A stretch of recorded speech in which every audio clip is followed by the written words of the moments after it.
Welcome to Love's Tender Flame. Tales of Romance.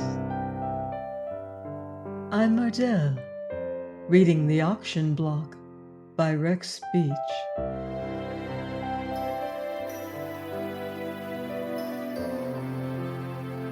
Chapter 6. Lorelei did not secure another word alone with the dresser until the middle of the second act, by which time Mrs. Croft was her own colorless, work-worn self once more. "I don't know no more than I told you," she informed Lorelei. "Mr. Melcher's been comin' here for a long time, and he always talks about Mr. Hammond. I've heard enough to know that him and her is after his money, millions of it. Mr. Jim can tell you everything, for he's talked about it too when you were on the stage. Lilas mentioned him tonight when her and him was talking over the fleshlight photographs. She said—" "Oh, God!"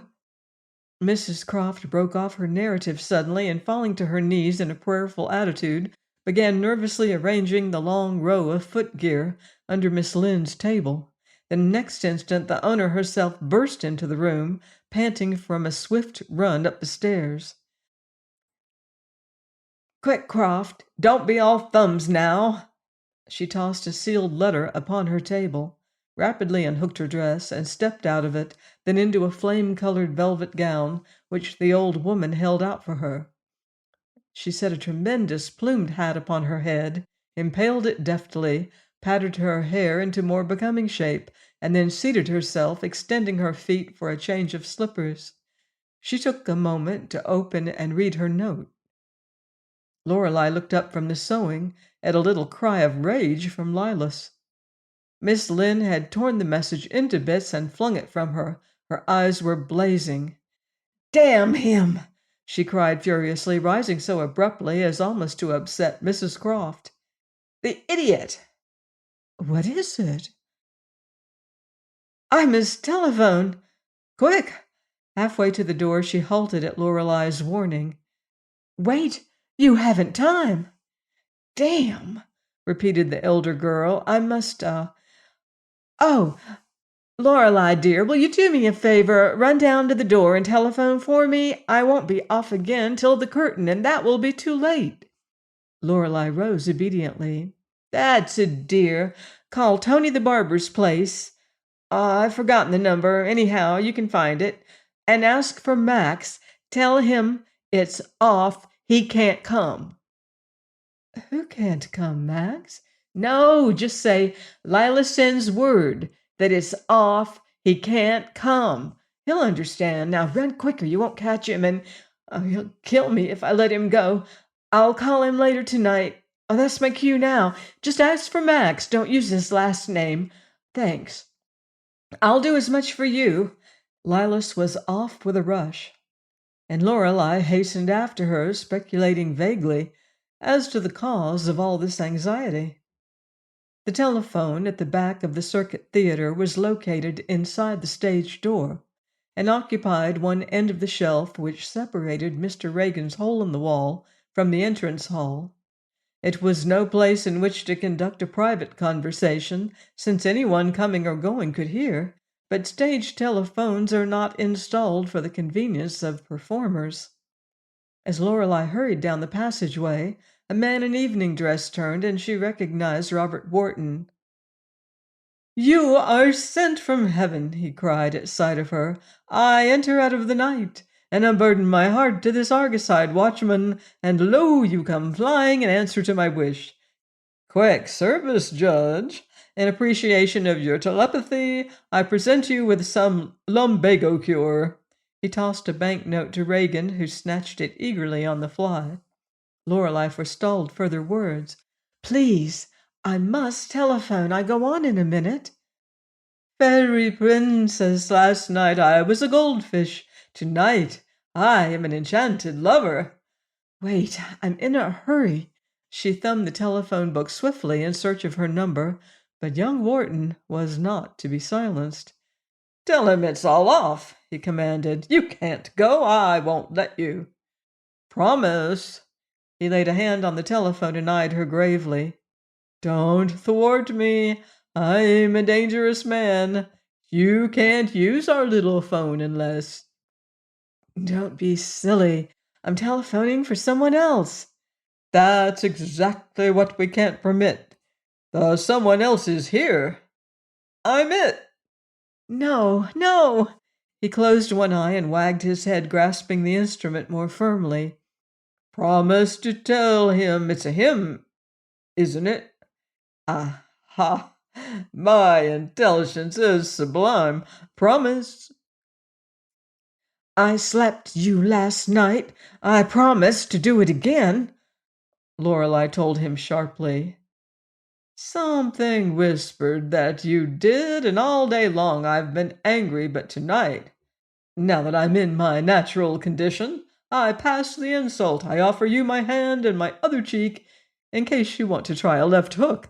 But I come with another purpose. Outside is a chariot with 90 horses, French rating, champing at the throttle. We are going away from here. You're drunk again, Mr. Wharton? He glanced at the clock over Reagan's head and shook his head in negation. It's only 10:20. In 2 hours from now. Give me that phone. Promise to tell him it's all off, she smiled.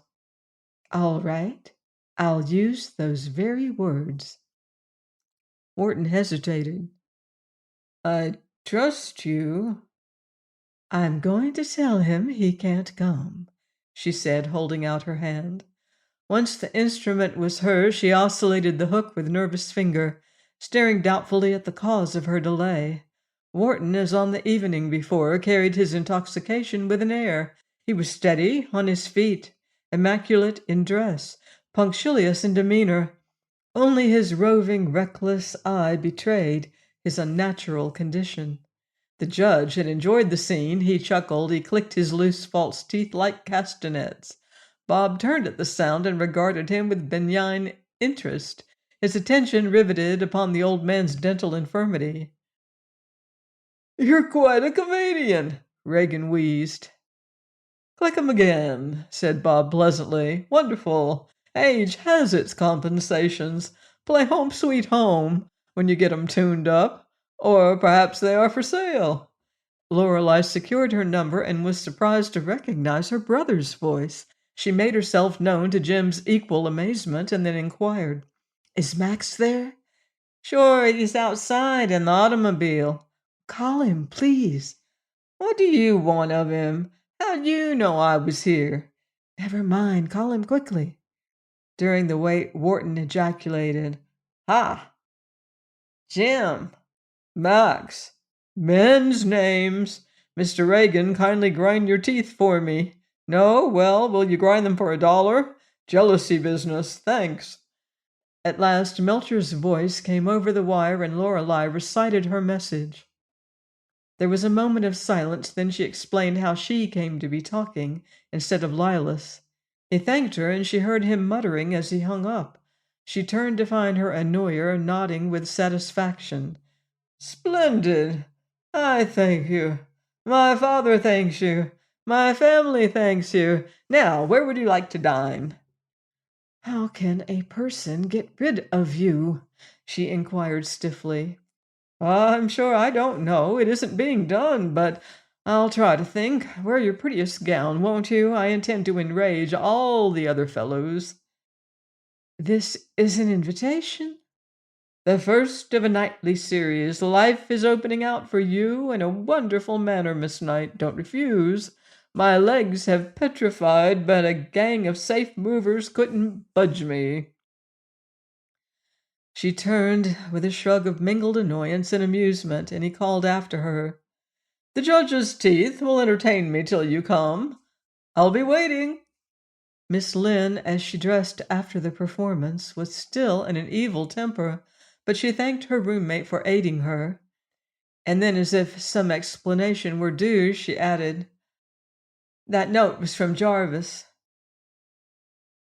You puzzle me, Lilas. Lorelei told her slowly. I don't think you care for him at all. Lilas laughed. Why do you think that? I adore him, but we had an engagement and he broke it. Men are all selfish. The bigger they are, the more selfish they become. They never do anything you don't make them. He can't sacrifice his business for you. Sacrifice. It's women who sacrifice themselves. Do you suppose any of those men we met last night would sacrifice himself for anything or anybody? Not much. They are the strong and the mighty. They got rich through robbery, and they're in the habit of taking whatever they want. They made their money out of blood and suffering of thousands of poor people, so why? Poor people don't buy steel. No, but they make it. I knew Mr. Wharton and the rest of them years ago, for I was born and raised in a furnace town. My father worked in a Bessemer plant until he was killed. What I saw there made me an anarchist. Through the open window overlooking the alley came a sound of singing. Two voices raised in doubtful harmony, one loud and strong, the other rasping, hoarse, and uncertain. Of all the girls that I adore, there's none so sweet as Sally. Ouch, who's that? Queried Lilas. Bob Wharton and the judge. Wharton's waiting to take me to supper. Drunk as usual, of course. Think of a fool like that with millions behind him. Millions that his father wrung out of us sweating, suffering foreigners like my father. He's squandering blood money. That's what it is, blood money. You are bitter tonight. Is Mr. Hammond living on blood money too? Yes, he is. Is that why you're planning to blackmail it out of him? Lilas paused in her dressing and turned slowly, brows lifted. Her dark eyes met the blue ones unwaveringly. Blackmail? What are you talking about? Mrs. Croft went pale and retired swiftly but noiselessly into the lavatory, closing the door behind her. What did Max tell you over the phone? Asked Lilas sharply. Nothing. Then where did you get that? From Jim? Jim's pretty bad, I imagine, but he keeps his badness to himself. No, I've overheard you and Max talking. Nonsense. We've never mentioned such a thing. The idea is absurd. I get mad at Jarvis. He's enough to madden anybody. Perhaps I'm jealous, but blackmail? Why, you're out of your head. The girls had nearly finished dressing when a commotion sounded in the hall outside, and Mrs. Croft, after investigation, reported that Robert Wharton had been forcibly expelled from a dressing room. He could be heard gently apologizing and explaining that he was in quest of a fairy princess, whereupon Lorelei hastily locked her door. That's the worst of these swells, observed Lilas as she left. They pay high and go anywhere they please. Bergman caters to them. Lorelei delayed her toilet purposely, and finally dismissed Croft. Then she wrote a note to John Merkel in care of his bank. By this time the cavernous regions at the rear of the theater were nearly deserted. She listened, but hearing Wharton still in conversation with the watchman, she locked her door once more and sat down to wait. As she fingered the note, a doubt formed in her mind. A doubt as to the advisability under any circumstances of leaving written evidence in another's hands. Finally, she destroyed the missive, determining to make use of the telephone on the following day. As to just what to do after that, she was undecided. When quiet had finally descended, she opened her door cautiously and peered out. Robert Wharton sat on the top step of the stairway near at hand, but his head rested against the wall and he slept. Beside him were his high hat, his gloves, and his stick. As Lorelei, with skirts carefully gathered, tiptoed past him, she saw, suspended upon his gleaming white shirt bosom, What at first glance resembled a foreign decoration of some sort, but proved to be Mr. Reagan's false teeth. They were suspended by a ribbon that had once done duty in the costume of a coryphée. They rose and fell to the young man's gentle breathing. Lorelei carried out her intention of telephoning on the following day, and about the close of the show that night Merkel's card was brought up to her dressing room. A moment later, Robert Wharton's followed, together with a tremendous box of long-stem roses.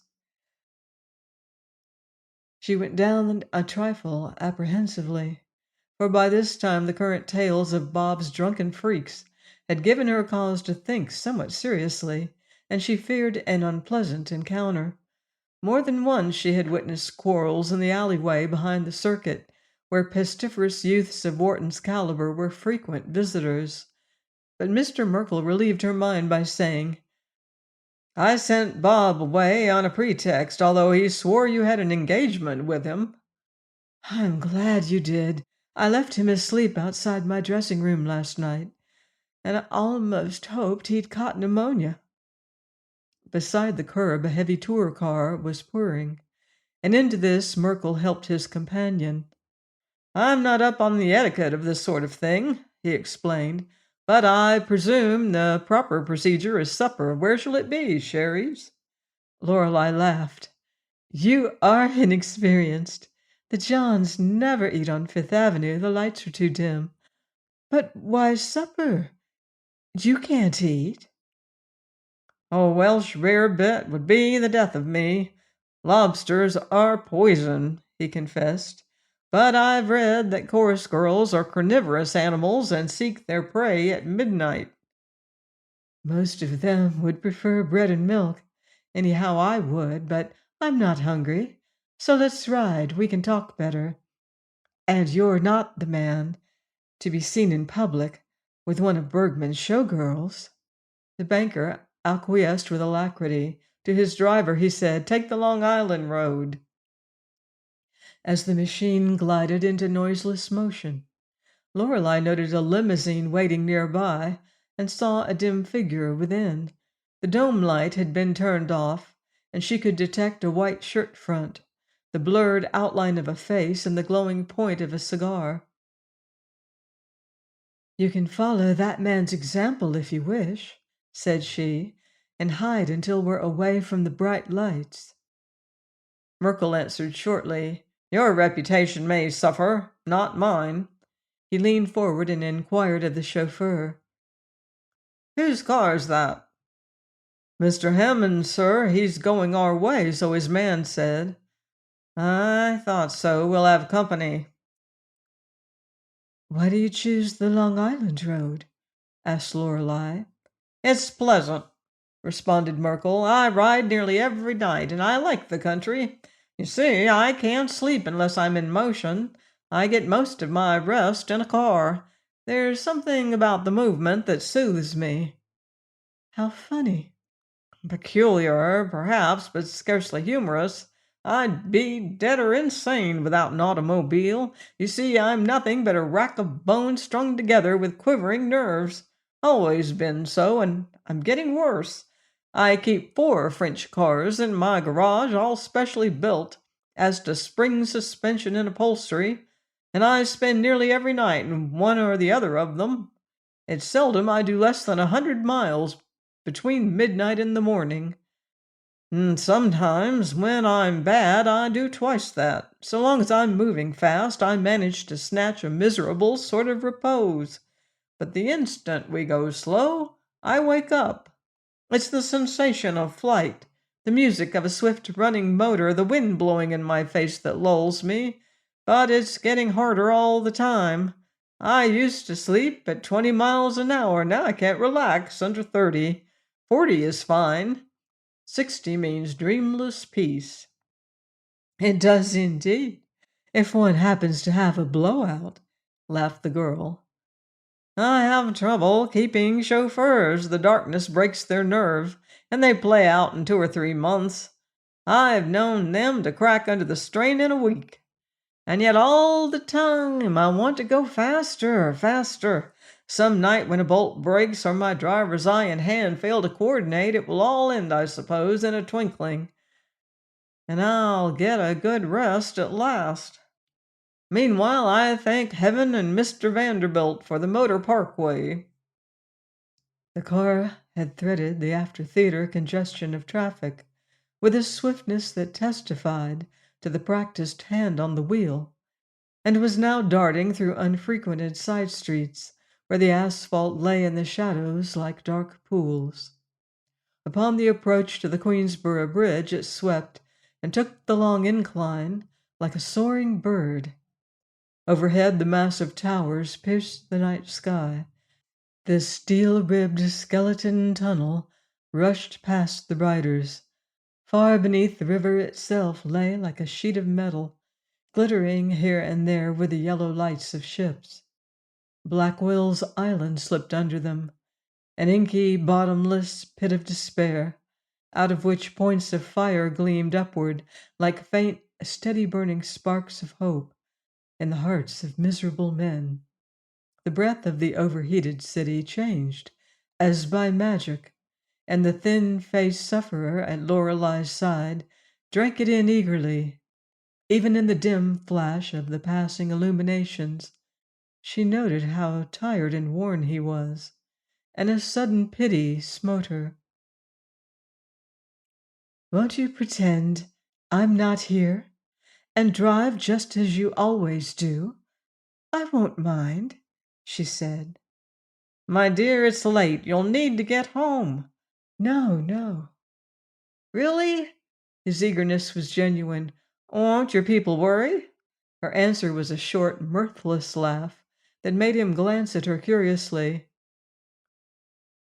"They know I'm perfectly safe. It's the other way round.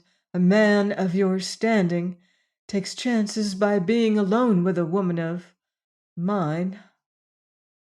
"Which reminds me of Miss Lynn and Mr. Hammond. You've decided to accept my offer?" "No, I can't be a hired spy."